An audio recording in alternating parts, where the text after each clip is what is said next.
जय श्री महाकाल। आज के वीडियो में जो दिव्य उपाय बताया जा रहा है, उस उपाय को करने के बाद भी अगर ऋण किसी के ऊपर रहता है तो भाई वो केवल और केवल अपने ही गलती की वजह से रहता है।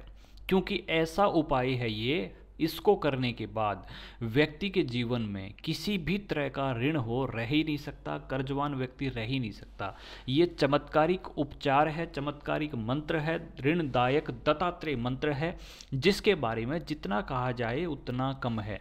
इस वीडियो में मैं आपको इस मंत्र की पूरी विधि के साथ में आपको ये भी बताने वाला हूँ कि इसमें आपको शास्त्रोक्त विधान से या कि वैदिक विधि से आपको करना कैसे है। सबसे पहले तो आप जो वीडियो के अंदर तस्वीर देख रहे हैं, इसमें आप दत्तात्रेय भगवान का विनियोग से लेकर ऋष्यानादि न्यास से लेकर अंग न्यास, कर न्यास, षडंग न्यास, ये सारे न्यास इसमें दिए हुए हैं और इसके साथ इसका ध्यान भी दिया हुआ है।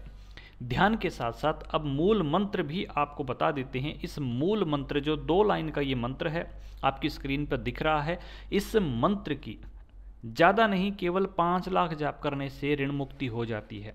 अब इसको जाप कैसे करना होता है वो आप सुने, बड़े ही धैर्य से सुने। दत्तात्रेय भगवान वो की माया कमंडल, वाद्य, त्रिशूल, शंख और चक्र को 6 भुजाओं में धारण किए हुए हैं, महर्षि अत्रि को वर देने वाले हैं, वो दत्तात्रेय भगवान का मैं भजन करता हूँ, ऐसा ध्यान करना है आपको। और फिर आपको मंत्र जाप करना है। वस्त्र जो हैं आप पीले रख सकते हैं, आसन भी पीला रख सकते हैं, दिशा आपकी या तो पश्चिम या फिर उत्तर दिशा रहती है। आपको संकल्प में ऋण मुक्ति का संकल्प लेना होता है। साथ ही साथ जब आप मंत्र सिद्धि करने बैठते हैं, आपका मन चित्त एकदम शांत होना चाहिए। आपको कोई भी एक्स्ट्रा विचार नहीं करना है। आपको विनियोग बोलना होता है सबसे पहले, जो आपकी वीडियो में दिया हुआ है। उसके बाद अंग न्यास करना होता है, जैसे फिर कर न्यास किया जाता है, फिर षडंग न्यास होता है।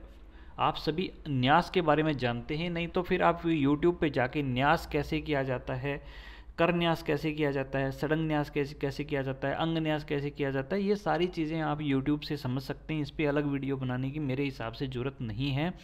बाकी ध्यान कैसे किया जाता है, ध्यान तो आंख बंद करके उसके बारे में विचार किया जाता है। और मंत्र इसमें जो है रवि कमंडल मध्यस्थतम रक्तम रक्तावज संस्थितम योगारूढ़ ज्ञान धनम दत्तात्रेयम नमाम्यहम वाला जो ध्यान है वही ध्यान करना होता है। और आपको मंत्र जो है उसका या तो स्फटिक की माला से करें, वैसे भगवान के सभी स्वरूपों ब्रह्मा विष्णु महेश को अपने अंदर अंगीकृत किए हुए जो देव हैं वो दत्तात्रेय देव हैं, और इनकी उपासना से बड़ा जबरदस्त लाभ मिलता है, निश्चित रूप से लाभ मिलता है। शास्त्रोक्त विधि के अनुसार ये मंत्र विधि है। जो मंत्र आपकी स्क्रीन पर दिया हुआ है, इस मंत्र के 5 लाख जाप आपको कितने दिन में करने होते हैं वो आपको डिसाइड करना है। 21 दिन, 41 दिन, 51 दिन, जैसे आपसे बन पाए 108 दिन, उतने टाइम में इसको पूर्ण करना होता है। पूर्ण कर लेने के बाद आप उसका दशांश हवन कर सकते हैं। और अगर दशांश हवन नहीं हो पाता है, आपके पास में इतनी सुविधा नहीं है, तो उसका दशांश जाप एक्स्ट्रा कर लें। और आपको एक गाय की सेवा करनी होती है, एक कुत्ते की सेवा करनी होती है। कुत्ते की सेवा विशेष तौर पर और गाय की सेवा विशेष तौर पर आपको करनी होती है। इस बात का आपको ध्यान रखना होता है। आप इस साधना को जब करने बैठते हैं तो शुरू में आपको थोड़ा बहुत विघ्न आता है, इस मंत्र को रोकने की कोशिश होती है। शक्तियाँ, आपका जो भाग्य होता है, जो दुर्भाग्य होता है, वो आपको रोकता है कि आपको जाप नहीं करना है, आपको ये नहीं करने देना है। आपको इस चीज़ के माध्यम से रुकना नहीं होता है, बस आप निरंतर इसका जप करते जाएं। हाँ, ये ध्यान रहे कि प्रतिदिन माला जो है वो आपको निश्चित ही रख करके करनी चाहिए।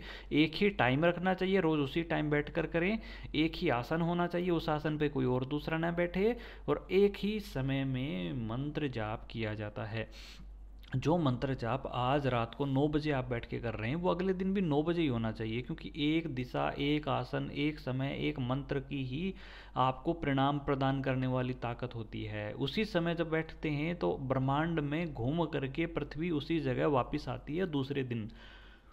ऐसे समय में अगर उसी जगह बैठकर आप कर रहे हैं तो जो कल आपने जाप छोड़ा था उसी जगह से आपका जाप लयबद्ध तरीके से वापस अगले दिन शुरू हो जाता है। दूसरी बात, जब आप इस जप को करते हैं तो इस जप के माध्यम से वाइब्रेशन आता है शरीर में, कुछ चीज़ें रुकावट डालने की कोशिश करती हैं। एक निश्चित समय रख करके एक ही माला हर रोज़ उसी माला पे करें। ऐसा नहीं है कि एक दिन आपके भाई ने उस माला पे जाप कर लिया, एक दिन आपने कर लिया, ऐसा नहीं होना चाहिए। ब्रह्मचर्य रखना होता है, मांस मदिरा से दूरी रखनी होती है, प्रतिदिन पुण्य कर्म करना होता है, किसी से झगड़ा वाद विवाद नहीं करना होता।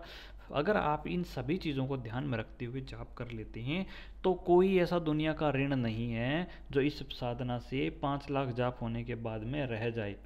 अब आप कहेंगे जी 5 लाख तो बहुत होते हैं, तो भाई ऋण उतारने के लिए या तो कड़ी मेहनत करो या साधना करो। लेकिन साधना से जी डायरेक्ट कैसे हो जाएगा? तो भाई साधना से डायरेक्ट तो नहीं होगा, लेकिन ये ज़रूर हो जाएगा कि जो भी काम कर रहे हो उसमें तरक्की मिलनी शुरू हो जाती है और फिर उसके माध्यम से आपका कर्ज चुकता हो जाता है और आपको पता भी नहीं चलता मैंने कब कर्ज चुकता कर दिया अपना। इस मंत्र के माध्यम से लोगों ने 50-50 लाख रुपए का कर्ज भी चुकाया है। और गुजरात के सूरत के एक व्यापारी ने अपनी डूब चुकी फैक्ट्री को दोबारा जिंदा करके दिखाया इसी साधना के माध्यम से। गुरुमुखी साधना है, गुरुओं के द्वारा प्राप्त हुई साधना है, ऋणदायक दत्तात्रेय मंत्र की साधना है। होली से आप इसकी शुरुआत कर सकते हैं। होली पे अगर आप शुरुआत करते हैं तो बहुत शुभ अचूक मुहूर्त है और बहुत अच्छा परिणाम प्रदान कर सकता है, क्योंकि ये ऐसा समय होता है दोस्तों होली का कि होली के टाइम पर होली, दिवाली, ग्रहण, नवरात्रि, महाशिवरात्रि, ये सारे माध्यम होते हैं विशेष मुहूर्त के। रवि पुष्य योग, गुरु पुष्य योग, ऐसे समय में जो जाप किए जाते हैं वो जाप अपने आप में प्रचंड ऊर्जाओं के जाप होते हैं। इस समय में किया हुआ जाप बाकी समय में किए हुए जाप से 1000 गुना ज़्यादा फलदायक होता है। ऐसे में अगर आप इस मंत्र का विधिवत रूप से, जैसा हमने वीडियो में बताया है, उन्हीं सभी नियमों का पालन करते हुए विधि विधान के अनुसार, शास्त्र सम्मत जो विधि है, पौराणिक जो विधि है, उनके अनुसार आप जाप करते हैं तो गाड़ी, घोड़ा, बंगला, कोई ऐसी चीज़ नहीं है जो प्राप्त ना हो पाए। 5 लाख जाप होते होते आपको स्वयं परिणाम दिखना शुरू हो जाता है। और विधि विधान से किया हुआ जाप ऋण से मुक्ति दिलाता ही दिलाता है। ये मैं नहीं, दत्तात्रेय पुराण और दत्तात्रेय मंत्र के ज्ञाताओं के द्वारा सिद्ध बात है, मैं नहीं कह रहा, वो कह रहे हैं। और इस मंत्र को जब आप करते हैं तो ध्यान रहे कुत्ते का और गाय का भोजन प्रतिदिन निकलेगा। भोजन आपको शुद्ध सात्विक करना होता है, ज़मीन पे सोना होता है, ज़मीन पे बिस्तर लगाकर सो सकते हैं। और थोड़ा सा एक बात का और ध्यान रखिए कि गुलाब का इत्र जो है वो थोड़ा सा एक फौवे के अंदर लगा करके, रुई के टुकड़े के अंदर लगा करके दोनों कानों के अंदर थोड़ा थोड़ा आपको डाल के रखना होता है। ऐसा नहीं कि बोतल ही कान में उड़ेल ली, मतलब थोड़ा थोड़ा कान में फौवे में डाल करके आपको कानों में रखना होता है, ताकि आपका जो शरीर है उसकी शुद्धि बनी रहे, आप तक अशुद्ध बातें ना जाएं, अशुद्ध प्रकार की परिस्थितियां आपके साथ उत्पन्न ना हो। और ध्यान रहिए आपको किसी से कोई झगड़ा, लड़ाई या किसी प्रकार का काम भाव वगैरह या क्रोध भाव वगैरह आपके अंदर उपजने नहीं देना होता है। विधिवत रूप से की हुई ये साधना प्रचंड लेवल पर प्रभाव दिखाती है। और अभी तक हमने इसको 2 ही लोगों को करवा के देखा है। जिन 2 लोगों को करवा के देखा है कोशिश करेंगे कि वो अपने अनुभव साझा करें। आप में से भी कोई व्यक्ति जो हमारी साधनाएं करता है और अपने अनुभव यहाँ देना चाहता है, वो वीडियो के अंदर अगर अपना प्रस्तुत करना चाहता है तो आप हमारे व्हाट्सएप नंबर पर अपना रिकॉर्डिंग करके आप अपने भेज सकते हैं। हम उस रिकॉर्डिंग को आपके अनुभव के साथ में यहाँ प्रकाशित करेंगे या हम आपके वीडियो को यहाँ स्थान देंगे हमारे चैनल पर। तो चैनल पर पहली बार आए तो सब्सक्राइब जरूर कर ले, बेल आइकन दबा ले। जय श्री महाकाल, जय माता दी।